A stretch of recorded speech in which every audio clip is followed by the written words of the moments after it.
4:38 AM.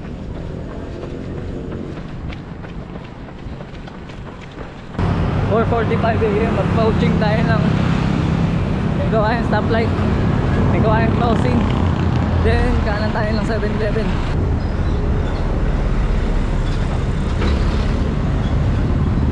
Simbang Bilog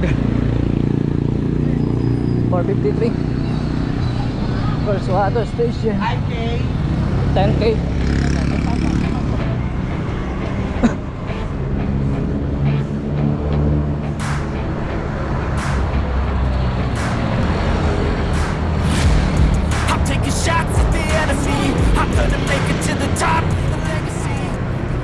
Okay, so 5:10 narating na natin yung 5km.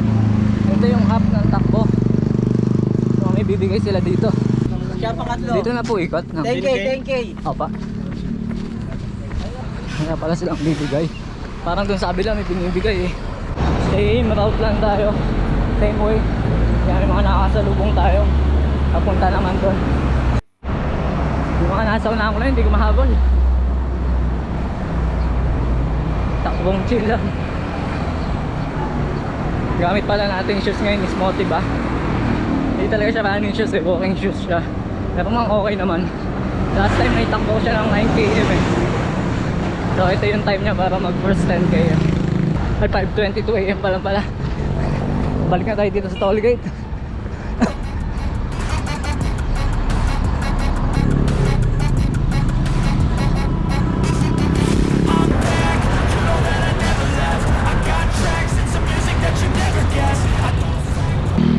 Tayo sa Simbang Bilog by 5:27. Binigyan lang tayo ng straw. Siguro katunayan na naka 10K tayo or umabot tayo dun sa ikot. 5:35 AM. Dito na ulit tayo sa may kawayan crossing, may stoplight sa 7-Eleven. Estimate ko mga 8 km na tayo. Wala akong pahinga, wala ding tubig. 2 kilometers na lang. So we're back at Arthur. Konti na lang, another goal complete sa listahan natin. 5:40 AM. Dito ulit tayo sa bridge ba to? Bridge bago magbanga. Lapit na. Konti na lang. 5:43, we're back here at Your Gold May Kawayan. 5:45 AM. We're back here may Kawayan Sports Complex. Ay pagod.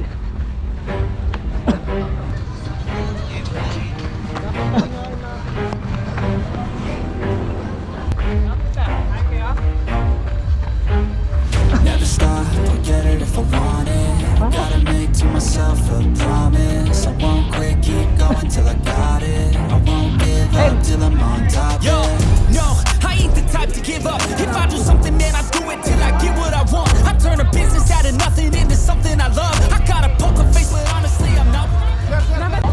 Nice first time experience. Ang oras yata natin is 1 minute and 1 hour and 9 minutes at 10K. And wala yung pahinga, wala ding tubig, buti kinaya naman.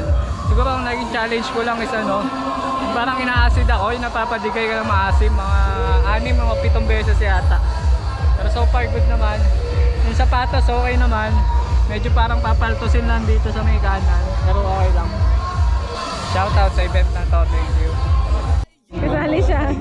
Thank you sa freebie namin from Royal Tail Essential dito sa mga to.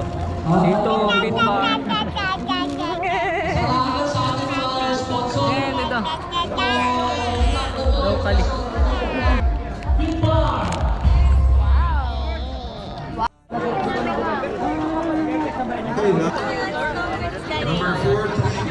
Then raffle time dito sa loob.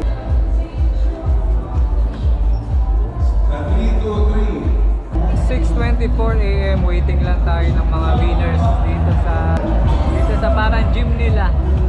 And then after that, bawi na, and then breakfast, suppers.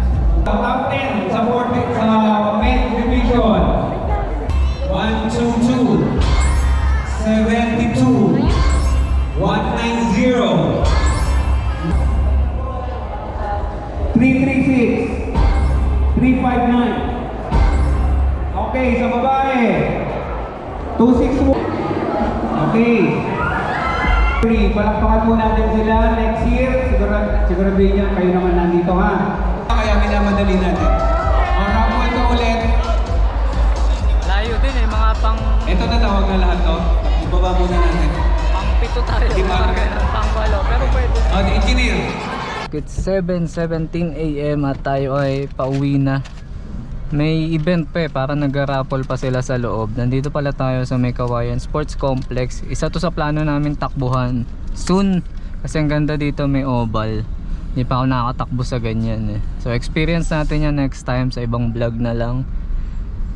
Kamusta yung 10K run? Masaya siya. Since ito yung first event na nasalihan ko. Okay naman. Kahit pa paano organize naman yung ano. May mga nagbabantay naman doon sa mga part ng kalsada na may intersection or crossing. And then parking dito okay naman. Masaya. And today is Wednesday, June 12, Independence Day. June 16 may takbo ulit tayo ng 10K sa may UP Diliman naman. So magandang parang warm up na to. And kahit pa paano pala nagkaroon tayo ng award, nakakuha tayo ng medal, nakasama tayo sa top 15, no? Ang oras natin is 1 hour and 9 minutes. Not bad, I guess. Hopefully someday sa next try natin makuha naman tayo ng trophy or hanggang 3rd place, no? Sa June 16 hindi pa tayo masyado nag-expect doon, no? Gusto lang nating ma-experience pero tignan natin. So dito kami tumakbo sa mismong kalsada na to. Yung start ng vlog ko madilim pa eh. Dito nag-umpisa yon. Medyo na late pa nga ako ng Strava. Parang nandyan ako sa may tulay nung naalala kong mag-record sa Strava. Pwede nyo pala akong i-follow sa Strava. Ito, lagay ko na lang yung link sa description ng video. Malay nyo, magkasabay-sabay tayong tumakbo kanday. Nakaka-inspire din yung mga mabibilis talagang tumakbo. Yung first place parang nasa 46 or 45 minutes niya lang natapos yung 10K. Ang galing. Tapos may mga babae din na bibilis tumakbo. Grabe, nasa 52 minutes para sa 10K. So nakaka-inspire yun, no? Sana mag-improve tayo pagdating sa pagtakbo and ma-achieve din natin yung ganung kabilis na oras someday. So diretso dyan yung takbo namin, tapos kumanan kami dito sa may stoplight dyan sa may 7-Eleven. Tapos dire-diretso na yon. Ang 5K hanggang sa may simbahang bilog lang tapos ikot na sila. Tapos ang 10K hanggang dun sa may pa-Ema Town yata yung lugar na yun, or pa Santo Niño. Doon ang ikot nya. So far di naman tayo sobrang nahirapan. Lang talagang saktong takbo lang. Nakakaramdam lang tayo ng medyo hingal kapag yung may pa-inclined na part. Katulad dun sa may toll gate, sa may Kawayan toll gate, doon may paakyat kasi doon pa ng tulay. So medyo nakakaramdam tayo doon ng mas matinding pagod. And then yun nga yung acidity. Nadadali ako ng acidity kanina pero buti hindi naman sumakit yung tagiliran ko. Lang siya, ang sama lang kapag didighay ka yung parang may maasim. Masaya siyang experience. I think plano nilang gawin yun taon-taon. Hopefully by next year kasama ko na yung isa dito sa family ko or kahit silang lahat para masaya naman. And isingit ko na ulit, we're about to reach 500 subscriber po. Kung bago ka or dati ka pa nanonood sa channel, you can help us by clicking po yung subscribe button. Nandyan lang yan, malaking tulong po yan. And then yung dinaanan namin papunta doon is yun din yung same na dinaanan namin pabalik.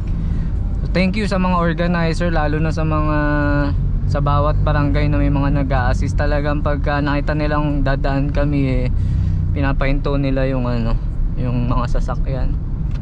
Hindi na natin hintay yung raffle kasi may nahabol din tayo, kaya umuwi na din kami at saka para makapag-almusal na din yung mga kasama ko. Puno pala kami dito ngayon sa sasakyan kasama yung baby namin. And ang plan bago umuwi is breakfast muna dito sa may McDonald's sa Marilao. And I think hanggang dito na lang muna yung video natin. Naisip ko na ang dami ko ng POV ginawa dito sa Vigo. siguro by next vlog natin is quick tour lang dito sa Wigo, no? Kasi alam nyo nung binili namin tong sasakyan na to, hindi naman kami nakapag test drive, so hindi kami familiar sa mga feature niya or function. Siguro pakita ko yung siya, I mean lalo na sa mga beginner, no, sa mga first time na makakawak ng sasakyan, no, kung paano siya nagpa-function, paano siya ini-start, ano yung mga POV or point of view kapag passenger ka, kapag nandito ka, or kapag nasa likod siya, yung space, and then yung trunk natin sa likod, ano ba yung mga kasya doon, kung may dala kang stroller. So by next video, parang quick tour tayo dito kay Wigo G. And then after that, yung susunod na natin dyan is yung takbo natin sa UP Diliman sa June 16 on Sunday. So iba-vlog din natin yun. And kung umabot siya po dito sa part ng video namin na to, thank you for watching, and kita-kits tayo sa next vlog. Ingat po tayo palagi, and God bless. Bye bye.